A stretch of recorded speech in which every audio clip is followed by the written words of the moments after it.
Enlightenment awaits, and it's just a flash away. What's the enlightening question of the day?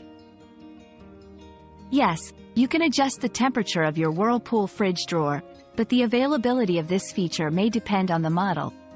Typically, for models with adjustable temperature drawers, you can locate a control slider or a set of buttons inside the drawer or in the refrigerator's main control panel. To adjust, simply select the desired temperature setting specific to the type of foods you're storing, such as meats, deli, or produce, to maintain their freshness for a longer period.